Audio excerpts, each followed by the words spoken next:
And it was occasionally were a few, maybe like 3 throughout my whole school career, not college, that actually became friends in real life, outside of school. But the fourth one we kind of touched on. This is expectation versus reality. It's only natural that we look for new things in a person as we grow older. We realize that we don't only want someone attractive, but a kind soul as well, and vice versa. That is why the expectation we have very often don't match the reality.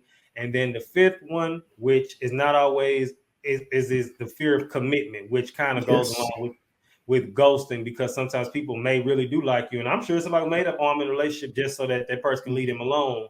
When in reality, they probably did like them. They just was like, I'm scared of commitment. Why do you think this generation is so scared of commitment? So I think it's a few things, right? I think number one, it's they saw a lot of their parents get divorced. Okay.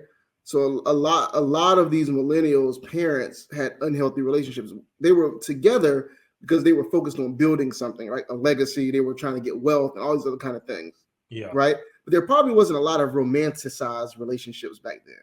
Now everything's more romanticized. So what happens ultimately is the reasons that your parents, if they stayed together, there was probably toxic a lot of times. And if they broke up, it broke your heart, right?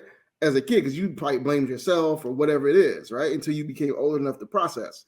So a lot of times that creates fear in millennials. They're like, I ain't touching that stove. It looked hot. You see what I mean? Or my mom always was unhappy, or she, these kind of things. The other side of this, though, is it goes back to that FOMO piece. If I commit to one person, I don't have access to all the other ones, right? Because you got to think, sex is easier to get now than ever.